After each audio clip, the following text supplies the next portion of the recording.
तो हेलो दोस्तों, कैसे हैं आप लोग। आज हम लोग देखेंगे क्लास 10th का साइंस का चैप्टर नंबर 12, जिसमें विद्युत धारा के चुंबकीय प्रभाव के बारे में हम लोग पढ़ेंगे। ठीक है, तो चलिए देखते हैं कि विद्युत धारा के चुंबकीय प्रभाव में क्या क्या चीज़ें पढ़ने को मिलता है। तो देखते हैं यहाँ पर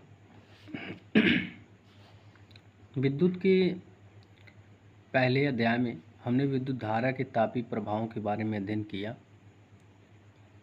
था। ठीक है, इन्होंने बताया कि आप विद्युत के जो पिछले अध्याय में विद्युत धारा के बारे में और उसके तापीय प्रभाव के बारे में पढ़ चुके हैं।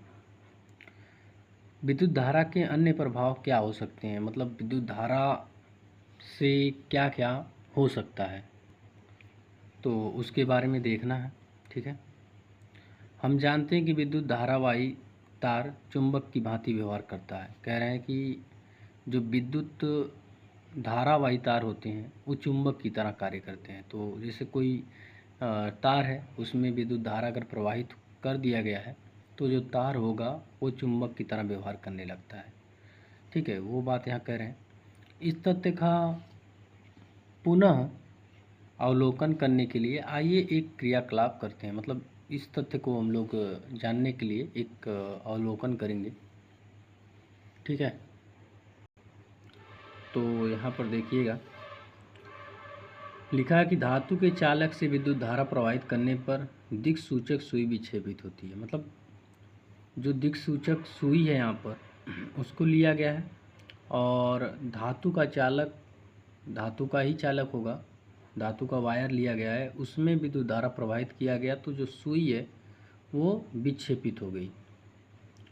तो इस एग्जाम्पल से यही पता चलता है कि जो वायर होता है, तार होता है, उसमें अगर विद्युत धारा प्रवाहित किया जाता है तो उसके अंदर चुंबकीय गुण आ जाते हैं। ठीक है, इसलिए जो सुई होती है वो विक्षेपित हो जाती है। यहाँ कुछ लिखा है, ज़रा इसे देखते हैं। क्रियाकलाप 12.1 में तांबे का सीधा मोटा तार लीजिए तथा चित्र 12.1 में दर्शाइए अनुसार विद्युत परिपथ के दो बिंदु x तथा y के बीच रखिए। मतलब दो बिंदु यहाँ पर x और y के बीच में उस तार को क्या करिए, आप रखिए। ठीक है, सीधा धारावाही चालक ये तार एक्स वाई कागज़ की सतह के लंबवत रखिए। मतलब कागज़ है ये, उसकी मतलब सीधा लंबवत एकदम रखना है आपको। इस तांबे के तार के निकट क्षैतिज रूप में एक छोटी दिक्सूचक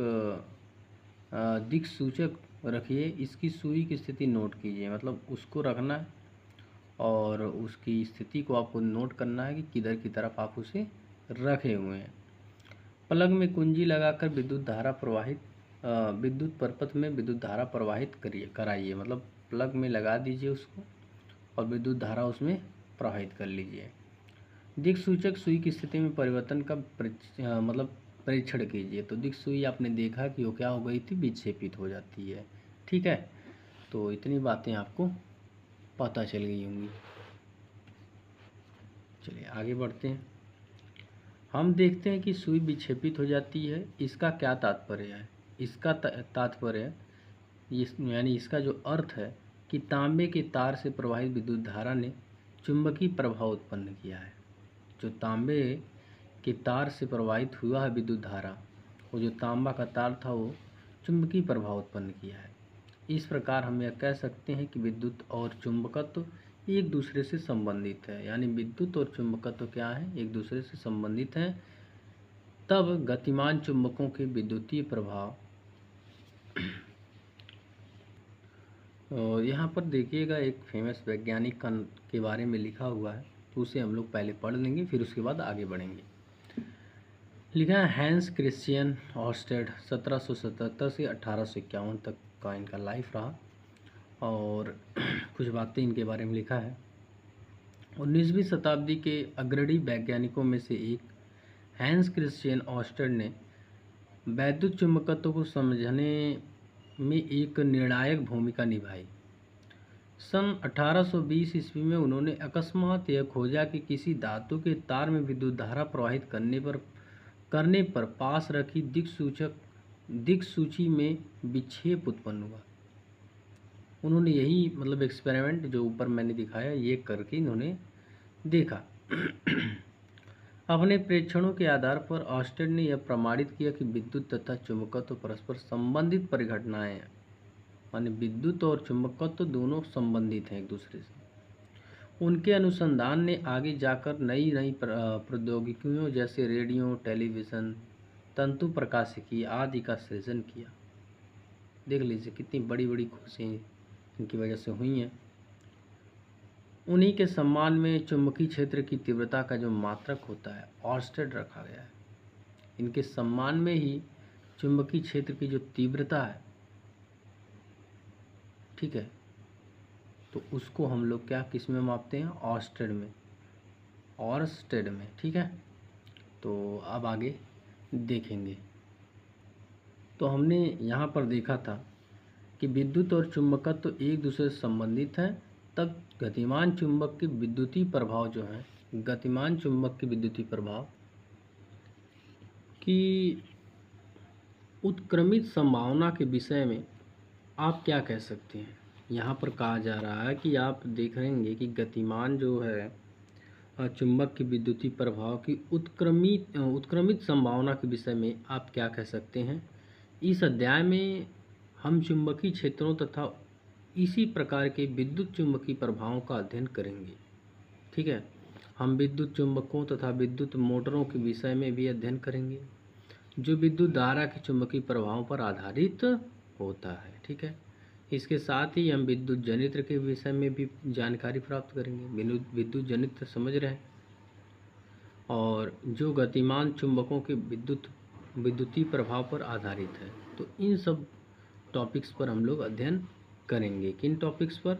विद्युत चुंबकीय प्रभाव का अध्ययन करेंगे, और विद्युत चुंबकों तथा विद्युत मोटरों के विषय में पढ़ेंगे, और विद्युत धारा के चुंबकीय प्रभाव पर आधारित तो ये जो मोटर वगैरह होता है उन सब पर भी हम लोग डिस्कस करेंगे। तो इसके आगे हम लोग देखते हैं कि यहाँ पर चुंबकीय क्षेत्र और क्षेत्र रेखाएं के बारे में हम लोग समझेंगे यहाँ पर। तो हम इस तथ्य से भली भांति परिचित हैं कि किसी क्षण चुंबक के निकट लाने पर दिक्सूचक की सुई विक्षेपित हो जाती है। तो आपने ये देखा यहाँ पर, भली भांति आपने अभी सुना, मैंने कई बार बताया कि कोई क्षण चुंबक मतलब कोई भी यहाँ पर किसी क्षण चुंबक के निकट लाने पर दिक्सूचक की, चुंबक के पास लाने पर तो दिक्सूई जो है विक्षेपित हो ही जाती है, लेकिन आपने देखा कि वायर में अगर विद्युत धारा प्रवाहित की जाती है और फिर उसके बाद देखा जाता है तो जो दिक्सूई है वो भी विक्षेपित हो जाती है, ठीक है। तो इसके आगे हम लोग देखेंगे यहाँ से, वास्तव में दिक्सूचक की सुई एक छोटा क्षण चुंबक ही होती है। जो दिक्सूई जो होती है एक छोटा चुंबक ही होती है। किसी दिक्सूचक की सुई के दोनों सिरे लगभग उत्तर और दक्षिण दिशाओं की ओर संकेत करते हैं। ये दोनों बातों को ध्यान दीजिएगा कि जो सुई जो होती है वो उत्तर दक्षिण की तरफ ही संकेत करती है। उत्तर दिशा की ओर संकेत करने वाले सिरे को उत्तरमुखी ध्रुव बोला जाता है, यानी उत्तरी ध्रुव बोला जाता है, और उत्तरी ध्रुव यहाँ पर लिखा कहते हैं। दूसरा सिरा जो दक्षिण दिशा की ओर संकेत करता है उसे दक्षिण मुखी ध्रुव अथवा दक्षिणी ध्रुव कहा जाता है। विविध क्रियाकलापों के द्वारा हमने यह प्रेक्षण किया कि चुंबकों के सजातीय ध्रुवों में परस्पर प्रतिकर्षण, तो इस बात पर भी ध्यान दीजिएगा कि चुंबक का जो सजातीय मतलब उत्तरी ध्रुव अगर आप लाएंगे चुंबक के तो वो एक दूसरे को प्रतिकर्षण करेंगे, और अगर विजातीय ध्रुव लाएंगे, उत्तर दक्षिण लाएंगे, तो वो दोनों क्या करेंगे? एक दूसरे को आकर्षित करेंगे। तो ये गुण आपको पता चल गए होंगे, ठीक है। तो इस पर ध्यान दीजिएगा। अब देखेंगे हम लोग इस क्रियाकलाप में कि क्या चीज़ें यहाँ पर हुई हैं। क्रियाकलाप 12.2 में देखते हैं, किसी चिपचिपे पदार्थ का उपयोग करके ड्राइंग बोर्ड पर एक सफ़ेद कागज़ लगाइए। मतलब ड्राइंग बोर्ड पर आपको क्या करना है? एक सफ़ेद कागज़ आपको लगाना है, ठीक है, और इसके बीचों बीच एक छड़ चुंबक रख देना है उसको, ठीक है, और छड़ चुंबक के चारों ओर एक समान रूप से कुछ लौह चूड़ छितरा देना उसके ऊपर। जैसे यहाँ पर आपको फिगर में दिख रहा होगा, कि क्या किया गया है यहाँ पर, ठीक है। और थोड़ा सा हम ऊपर करते हैं ताकि आपको अच्छे से दिख जाए, ठीक है, दिख रहा होगा। उपयोग किया जा सकता है। अब बोर्ड को धीरे धीरे थपथपाना है उसके ऊपर रख करके, ठीक है। आप क्या परीक्षण करते हैं तो आपको देखना यहाँ पर क्या देखने को मिलेगा। क्षण चुंबक के निकट का लौह चूड़ स्वयं ही चुंबकीय क्षेत्र रेखाओं के अनुदिश संरेखित हो जाती है। मतलब जो चुंबक होता है वो चुंबकीय रेखाएं बनाता है, ठीक है। तो अगर आप वहाँ पर लोहे के जो चूड़ रखे गए थे उसकी चारों तरफ, और उसके में क्या किया गया कि उसको धीरे धीरे थपथपाया गया है, और फिर देखा गया कि वो जो लोहे का चूड़ था वो विद्युत बल जो रेखाएं थीं उनकी तरह मतलब बिछ गया, ठीक है। जिस तरीके से रेखाएं जाती हैं उस तरीके से वो बन गया है, ठीक है। यानी यहाँ से जैसे लगता है इसमें कि जो बल रेखाएं हैं वो उत्तरी ध्रुव से निकल कर दक्षिणी ध्रुव की तरफ जा रही हैं, और फिर उसके बाद दक्षिणी ध्रुव से उत्तरी ध्रुव की तरफ आ रही हैं, तो इस तरीके से वो बिछ जाती हैं, ठीक है। तो आइए यहाँ पर नीचे ध्यान देते हैं इन सब बातों पर। यहाँ लिखा है कि लौह चूड़ स्वयं को चित्र 12.2 में दर्शाए गए पैटर्न में व्यवस्थित कर लेता है। तो आप देख ही सकते हैं वहाँ पर लौह चूड़ व्यवस्थित अपने आप को कर लेता है। और लौह चूड़ इस प्रकार के पैटर्न में क्यों व्यवस्थित होता है, मतलब इसी प्रकार के पैटर्न में क्यों व्यवस्थित होता है, यह पैटर्न क्या निर्देशित करता है। चुंबक अपने चारों ओर के क्षेत्रों में अपना प्रभाव आरोपित करता है, अतः लौह चूड़ एक बल का अनुभव करता है। इसी बल के कारण लौह चूड़ इस प्रकार के पैटर्न में व्यवस्थित होता है।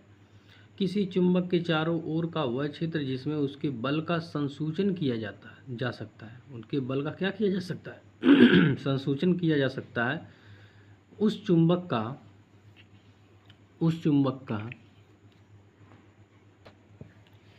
चुंबकीय क्षेत्र कहलाता है, ठीक है। वह रेखाएं जिनके अनुदिश लौह चूड़ स्वयं संरेखित होता है चुंबकीय क्षेत्र रेखाओं का निरूपण करता है, ठीक है। यहाँ पर करती है लिखा है, तो बताने के चक्कर में कुछ भी। चलिए देखते हैं इसके आगे। चुंबकीय क्षेत्र कहलाता है मतलब वो जो एरिया था आपका जहाँ तक वो बल रेखाएं जिस प्रकार से बन जाती थी तो वो चुंबकीय क्षेत्र कहलाता है। और रेखाएं जिनके अनुदिश लौह चूड़ स्वयं संरेखित हो जाती हैं वो चुंबकीय क्षेत्र रेखाओं को निरूपण करती हैं। जो रेखाएं बन गई होती हैं वो चुंबकीय क्षेत्र रेखाओं को निरूपित करती हैं। क्या किसी क्षण चुंबक के चारों ओर चुंबकीय क्षेत्र रेखाएं प्राप्त करने के अन्य कोई उपाय भी हैं। तो कह रहा कि क्या कोई क्षण चुंबक ले करके आप उसके कोई और विधि है जिससे आप पता कर सकते हो चुंबकीय क्षेत्र रेखाएं आप प्राप्त कर सकते हैं कि नहीं प्राप्त कर सकते हैं, तो उसके बारे में। तो वास्तव में आप स्वयं किसी क्षण चुंबक की चुंबकीय क्षेत्र रेखाएं खींच सकते हैं। कह रहा कि आप खींच सकते हैं, ठीक है। वही कह रहा था कि क्या किसी क्षण चुंबक के चारों चुंबकीय क्षेत्र रेखाएं प्राप्त करने की कोई और उपाय हैं।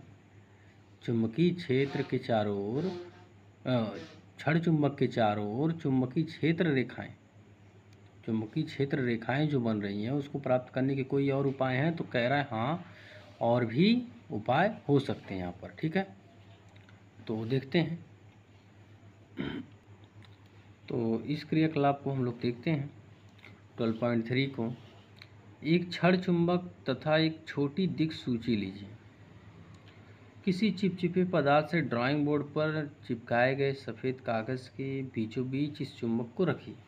कह रहा कि एक क्षण चुंबक और एक छोटी दिक्सूची लीजिए और किसी चिपचिपे पदार्थ से ड्राइंग बोर्ड पर चिपकाए गए सफ़ेद कागज़ के बीचों बीच इस चुंबक को रख दीजिए।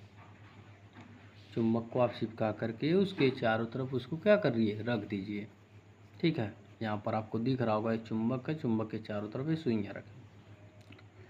चुंबक की सीमा रेखा अंकित कीजिए। दिक्सूची को चुंबक के उत्तर ध्रुव के निकट ले जाइए, ठीक है। दिक्सूची को क्या करिए आप यहाँ पर चुंबक के उत्तरी ध्रुव के निकट ले जाइए। यह कैसा व्यवहार करता है। दिक्सूची का दक्षिण ध्रुव चुंबक के उत्तरी ध्रुव की ओर संकेत करता है। जो दिक्सूची का दक्षिणी ध्रुव है चुंबक के उत्तरी ध्रुव की ओर क्या करेगा, संकेत करता है। तो ठीक है, यहाँ पर देखते हैं दिक्सूची का उत्तरी ध्रुव चुंबक के उत्तर ध्रुव से दूर की ओर संकेत करता है। यहाँ पर आप देख सकते हैं जो दक्षिणी ध्रुव है वो चेंज हो चुका है, ठीक है, उलट चुका है। यहाँ पर देखेंगे आपकी यहाँ अगर नॉर्थ है, इधर साउथ है और इधर नॉर्थ है, तो जो नॉर्थ है तो ये जो सुई है यहाँ पर आपका, ये नॉर्थ वाला नॉर्थ की तरफ नहीं है, ये पलट चुका है, ठीक है। तो इस तरीके से व्यवहार यहाँ पर कर रहे हैं, दूर की ओर संकेत करता है, ठीक है। दिक्सूची के दोनों सिरों की स्थिति नुकीली पेंसिल से अंकित कीजिए। अब दिक्सूची को इस प्रकार रखिए, ठीक है, इस प्रकार रखिए कि इसका दक्षिणी ध्रुव उस स्थिति पर आ जाए जहां पहले उत्तरी ध्रुव की स्थिति को अंकित किया गया था, ठीक है, अंकित किया गया था। उत्तरी ध्रुव की इस नई स्थिति को अंकित कीजिए। चित्र 12.3 को आप देख सकते हैं यहाँ पर मैं इसको ऊपर करता हूँ, ठीक है। 12.3 को आप देख सकते हैं, थोड़ा और है। में दर्शाए अनुसार चुंबक के दक्षिणी ध्रुव पर पहुंचने तक इस क्रिया को दोहराते जाइए। अब कागज पर अंकित बिंदुओं की इस प्रकार मिलाइए कि एक निष्कोण वक्र प्राप्त हो जाए। यह वक्र एक चुंबकीय क्षेत्र रेखा को निरूपित करता है। उपरोक्त प्रक्रिया को दोहराकर जितनी संभव हो सके क्षेत्र रेखाएं खींचिए। आपको 12.4 में दर्शाए जैसा पैटर्न प्राप्त होगा। ये रेखाएं चुंबक के चारों ओर चुंबकीय क्षेत्र को निरूपित करती हैं। इन्हें चुंबकीय क्षेत्र रेखाएं कहते हैं। किसी चुंबकीय क्षेत्र रेखा के अनुदिश गमन करते समय दिक्सूची के विक्षेप के प्रेक्षण कीजिए और चुंबक के क्षेत्रों के निकट जाने पर सुई के विक्षेप में वृद्धि होती जाती है। तो यहाँ पर ऐसा हो रहा है, आप यहाँ पर चुंबकीय क्षेत्र रेखाएं देख सकते हैं, ठीक है, जो ये थोड़ा उल्टा बना दिए हैं, नॉर्थ से निकल करके साउथ की तरफ जाती हैं। इसे ध्यान दीजिएगा कि उत्तरी ध्रुव से निकल के बल रेखाएं दक्षिणी ध्रुव की तरफ जाती हैं। वो सारी बातें इसमें आपको देखने को मिलेगा। जैसे यहाँ पर लिखा है कि चुंबकीय क्षेत्र एक ऐसी राशि है जिसमें परिमाण तथा दिशा दोनों होते हैं। किसी चुंबकीय क्षेत्र की दिशा वह मानी जाती है जिसके अनुदिश दिक्सूची का उत्तरी ध्रुव उस क्षेत्र के भीतर गमन करता है, ठीक है। इसलिए परिपाटी के अनुसार चुंबकीय क्षेत्र रेखाएं चुंबक के उत्तरी ध्रुव से प्रकट होती हैं तथा दक्षिण ध्रुव पर विलीन हो जाती हैं। तो ये बातें मैंने आपको बताया कि उत्तरी ध्रुव से निकलकर दक्षिण ध्रुव पर विलीन हो जाती हैं। चुंबकीय क्षेत्र रेखाओं पर अंकित तीर के निशानों पर ध्यान दीजिए और चुंबक के भीतर चुंबकीय क्षेत्र रेखाओं की दिशा उसके दक्षिणी ध्रुव से उत्तरी ध्रुव की ओर होती है। और जो चुंबक के भीतर अगर बात किया रह जाए कि चुंबकीय बल रेखाओं की दिशा क्या होती है, तो अंदर देखिएगा तो दक्षिण से उत्तर की तरफ जा रहा है चुंबकीय बल रेखाओं की, क्योंकि इधर से जा रहा है इसके अंदर, फिर इधर निकल रहा है, ये यहाँ पर होती है, ठीक है। अतः चुंबकीय क्षेत्र रेखाएं एक बंद वक्र होती हैं और एक बंद वक्र होती हैं। आगे देखिएगा, चुंबकीय क्षेत्र की आपेक्षिक प्रबलता को क्षेत्र रेखाओं की निकटता की कोटि द्वारा दर्शाया जाता है। जहाँ पर चुंबकीय क्षेत्र रेखाएं अपेक्षाकृत अधिक निकट होती हैं वहाँ चुंबकीय क्षेत्र अधिक प्रबल होता है। इस बात पर भी ध्यान दीजिएगा कि जहाँ बल रेखाएं चुंबकीय क्षेत्र की जो रेखाएं हैं, चुंबकीय क्षेत्र की रेखाएं जहाँ पास पास होती हैं वहाँ चुंबकीय क्षेत्र अधिक होता है, अर्थात वहाँ पर विद्यमान किसी अन्य चुंबक के ध्रुव पर चुंबकीय क्षेत्र के कारण अधिक बल कार्य करेगा। दो क्षेत्र रेखाएं कहीं भी एक दूसरे को प्रतिच्छेद नहीं करती हैं। इस बात को भी ध्यान दीजिएगा कि बल रेखाएं जो एक दूसरे को प्रतिच्छेद नहीं करती हैं। यदि वे ऐसा करें तो इसका यह अर्थ होगा कि प्रतिच्छेद बिंदु पर दिक्सूची को रखने पर उसकी सुई दो दिशाओं की ओर संकेत करेगी। ऐसा होने लगेगा, जो संभव नहीं हो सकता है। तो आज हम लोग इतना ही देखेंगे। अब नेक्स्ट वीडियो में हम लोग देखेंगे कि किसी विद्युत धारावाही चालक के कारण चुंबकीय क्षेत्र किस प्रकार का होता है। मतलब अब धारावाही चालक के कारण देखा जाएगा कि चुंबकीय क्षेत्र किस प्रकार से उत्पन्न होता है और उसकी क्या प्रबलता है और उसके बारे में जानेंगे। ठीक है, अभी हम लोगों ने देखा था कि चुंबक के बारे में, ठीक है, चुंबक के ये बल रेखाओं के बारे में देखा, उन सब के बारे में हमने देखा। तो अब धारावाही चालक के बारे में नेक्स्ट वीडियो में देखेंगे। ठीक है, चलिए मिलते हैं नेक्स्ट वीडियो में।